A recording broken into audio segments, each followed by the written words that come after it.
let's say that you have a jar of marbles.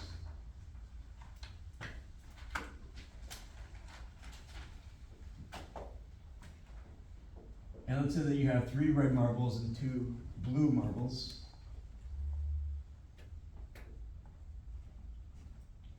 And let's say that you reach in and you select 3 marbles.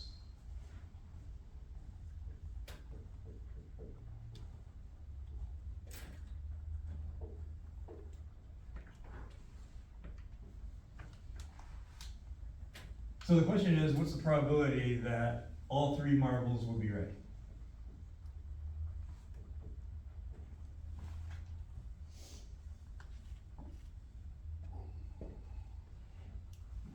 Now, before we answer this together, it turns out that that question I just asked you was ambiguous on purpose. Because when I asked you the probability that all 3 are red, it turns out that when you select 3 marbles, there's 2 different ways in which you can select 3 marbles technically. One way is you select 1 marble, note what it is, and then you put it back. And then you select the second marble, note what it is, and then put it back. And so we call that selecting with replacement. So this is one way.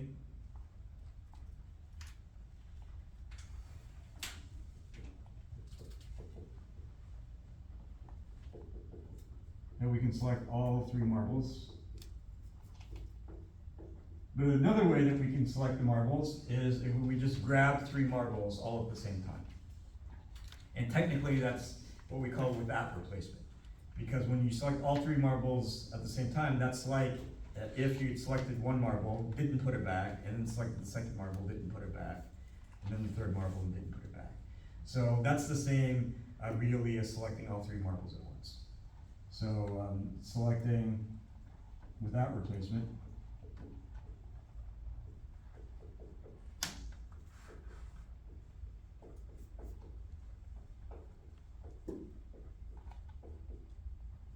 would be the same as all at once.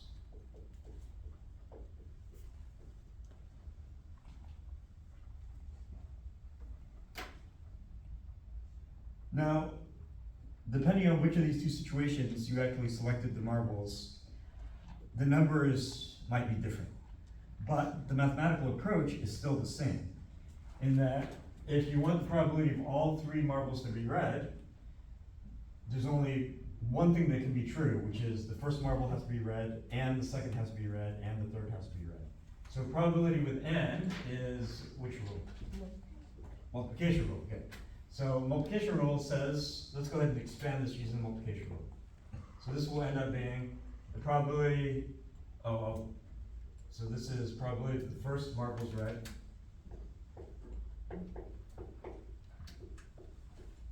And the second is red. And the third is red.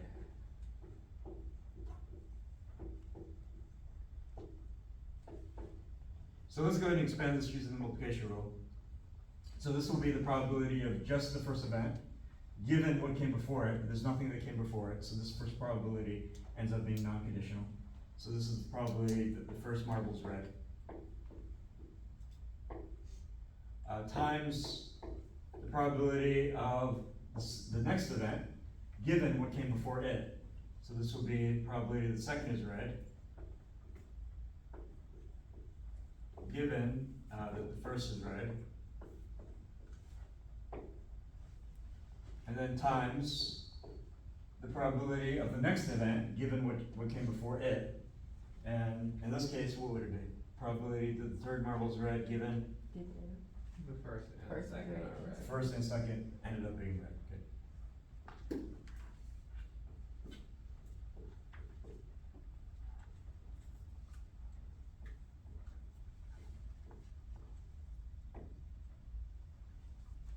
Okay. Okay, so regardless of whether we ended up selecting the marbles with replacement or without replacement, mathematically this still has to be true. So let's go ahead and use this multiplication rule, which has to be true, on each of these individual cases and see what the difference in the numbers ends up being.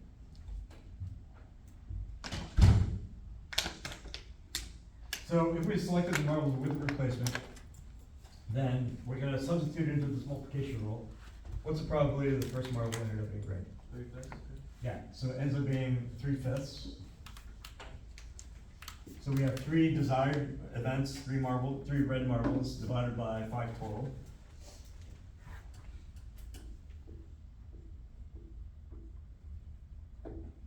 And then now, if we look at the second probability, this is conditional. This is saying, assume that the first marble was actually red. But because we selected with replacement, even if the first marble was red, we ended up putting it back into the jar. And then now we go to select the second marble. What's the probability the second marble ends up being? 3/5. Yeah, still the same 3/5, because whatever the first marble actually was, we put it back as if we hadn't taken it out. So this is still 3/5. And then the last probability is pretend the first and second marbles ended up being both red, but then you put them back each time. Then what's the probability the third marble will end up being red? 3/5. Yeah, still 3/5. So you notice that these 3 probabilities, 2 of them are conditional, and 1 of them is not conditional, yet all 3 probabilities are the same. And if we have a conditional probability that is the same as a non-conditional probability, we say the events in the conditional probability are independent of each other. So whether the second marble ended up being red is independent of the previous marble being red. So because these events are independent, these probabilities are all the same. So this ends up being 3/5 being multiplied by itself 3 times. Or 3/5 to the third time. Okay, so now let's go ahead and do the situation where we're selecting 3 marbles without replacement, or all at once. So again, we're gonna go ahead and fill in these numbers from the multiplication rule. So what's the probability the first marble by itself is red? 3/5. Yeah, so same thing, because we have the full jar of marbles to work with, it's 3/5. But now, this is where things might start getting different. So, this conditional probability here, assuming the first marble was red, but now we're selecting without replacement. So you didn't put it back. We assume the first marble was red, but you didn't put it back. So now you're gonna have 1 less red marble and 1 less marble total. So now when you go to select the second marble, what's the probability that it'll be red? 1/4. Yeah, so you have 1 less marble that's red, and 1 less marble total, so then it'll be 2/4 or 1/2. Good. I'll just write 2/4 so we know where it came from.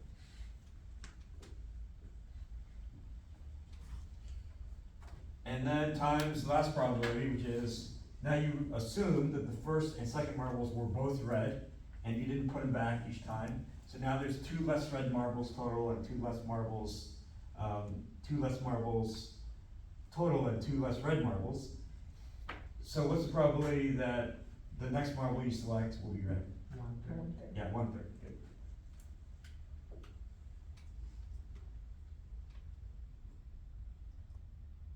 So you notice now that these 3 numbers are all different from each other, implying that the conditional probabilities are different from the non-conditional probabilities.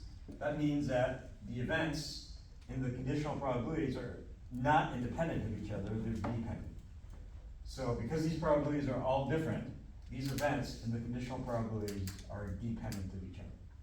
Whether a second marble is red is dependent on whether the first marble is red. Any questions? Okay, so now let's look at a similar example.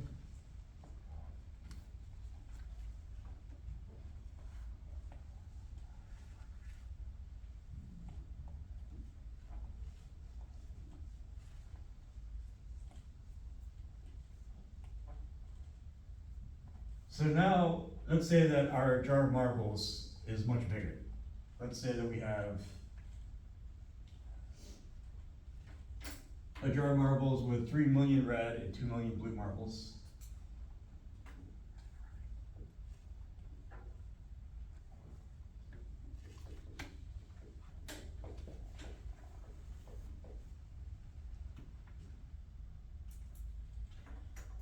But now everything else is similar, which means we select 3 marbles, one case with replacement, one case without replacement, and then we ask the same questions.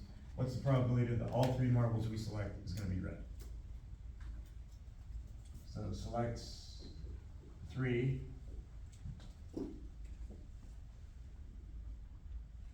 And we wanna know what's the probability that all 3 are right.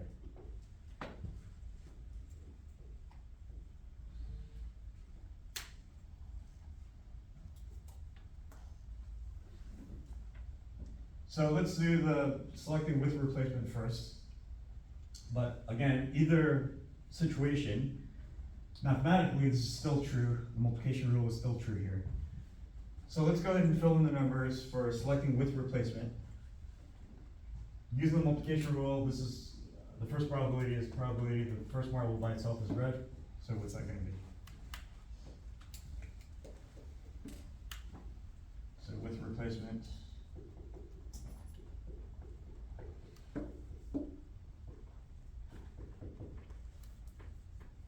so probability first marble is red, 3/5. yeah, ends up simplifying to 3/5. It ends up being 3 million red marbles divided by 3 million, divided by 5 million marbles total. So 3 million divided by 5 million simplifies to 3/5. So this will end up being 3/5. That's the probability the first marble is red. But now, using the multiplication rule, assuming the first marble was actually red, but then you put it back, because we're selecting it as a replacement, now it's the probability that the second marble you select will end up being red. Yeah, it'll end up being still 3 million divided by 5 million, which is 3/5. And same thing for the last probability. Assuming the first 2 marbles were both red, but then you put them back, the probability that the third marble that you select will be red will end up being, again, 3 million divided by 5 million, which is 3/5.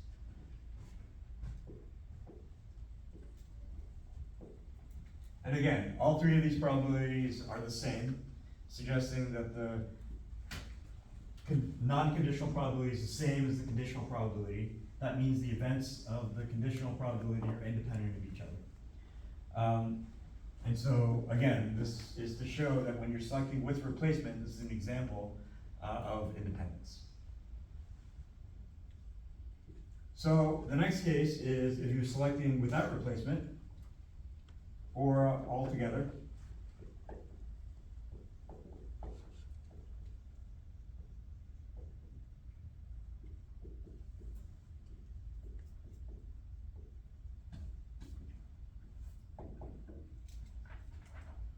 Let's look at this case again.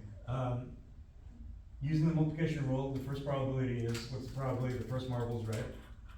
3/5. Yeah, 3/5 again, 3 million over 5 million. But in this case, I'm gonna write out the full thing, 3 million divided by 5 million.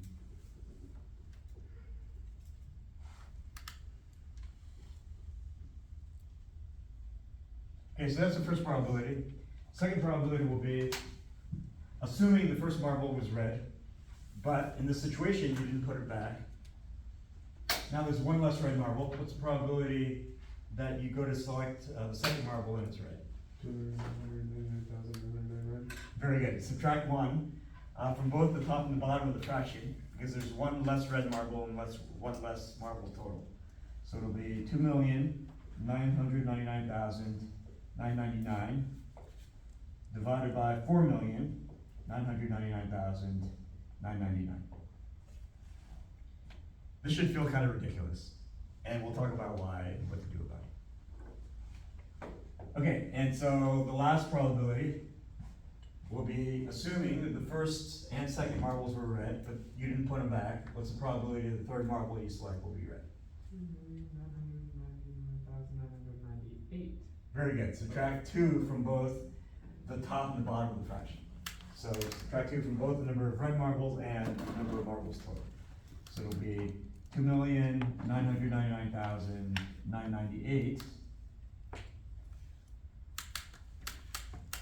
divided by 4,999,998.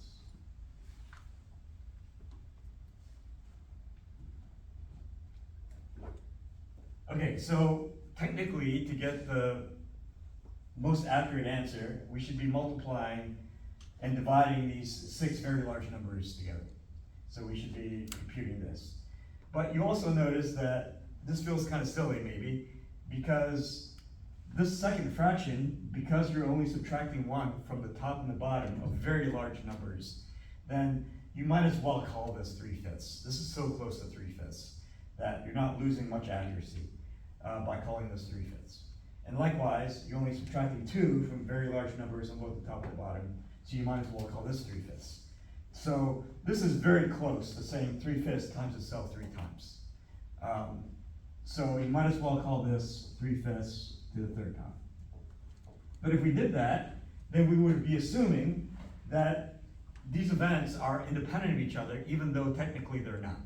So in this case, we would have to multiply different numbers together because technically the events are not independent. Versus if we approximated and we use the same number over and over, then we're assuming independence.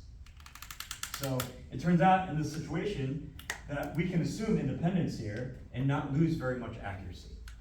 And we can just use 3/5 to the 3rd power and not lose much accuracy. So it turns out that there's a rule that we use to determine when we can assume independence and not lose much accuracy. So let's talk about that. That's called the 5% rule.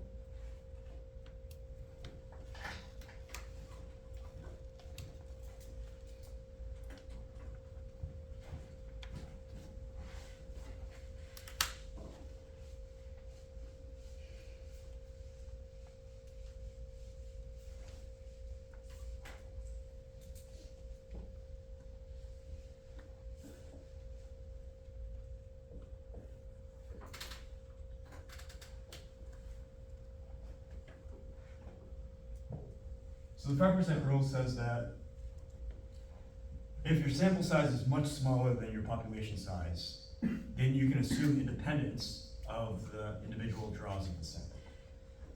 Again, so if the sample size is much smaller than the population size, and by much smaller we actually can quantify that. So if the sample size is less than or equal to 5% of the population size,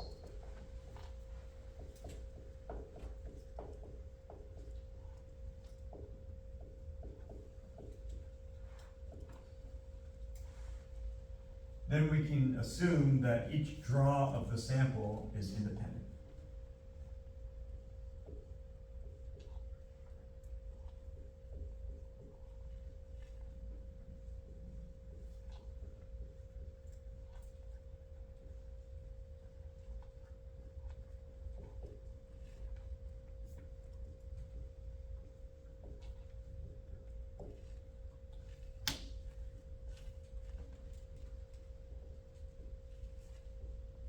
So let's go ahead and try to apply this onto the example we just did.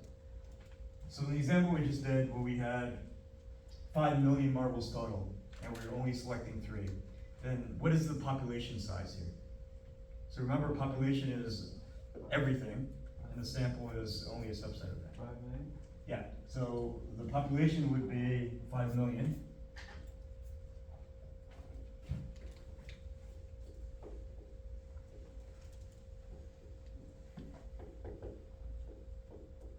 So the population size is 5 million. What's the sample size?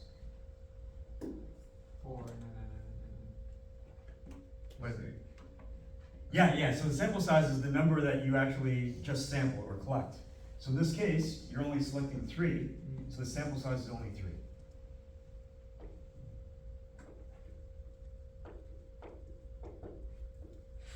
So we're comparing these two numbers when we're using this 5% rule.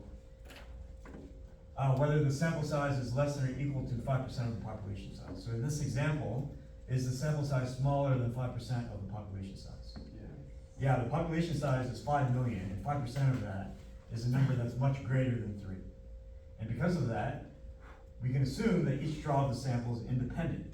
So what that means is that when we're using the multiplication rule to multiply these probabilities, we can use the same number over and over. we can use the same probability of 3/5 over and over, because now the draws of the sample are independent of each other. And so that's why we can use the same probabilities of 3/5 over and over. Okay, and then how about in the previous example, when we had a much smaller number of marbles? In the second case, when we're selecting without a replacement, technically, this is the expression we need to use to get the most accurate answer. But without using the 5% rule yet, do you think it would make sense to, if we have these three different probabilities, are these three numbers close enough together or so that we can just approximate them all using the same number of 3/5? No. Yeah, 3/5 and 1/3, for example, are not close together, and so you would lose a lot of precision and accuracy if you were to just use the same number of 3/5 to approximate this. So because of that, you would expect that we need to keep these as being dependent draws of the sample and not independent. And so because of that, if we were to try to quantify this using the 5% rule, we would expect the 5% rule to fail. And so let's go ahead and try that. So in this case, what's the sample size, what's the population size? Sample is 3, population is 5. Yeah, so the sample size is gonna be 3 again, because we're selecting 3 marbles. And the population size will be the original 3 plus 2, which would be 5. So here, the sample size is 3. And the population size is 5. So is 3 less than 5% of 5? No. Yeah, so 5% of 5, if you want to calculate it, 10% of 5 is 0.5, so 5% of 5 would be 0.25. And so 3 is definitely greater than 5% of 5. And so because of that, we cannot assume that each draw of the sample is independent. We have to keep its dependence and not assume independence. So we have to keep these 3 fractions as being different from each other. Any questions?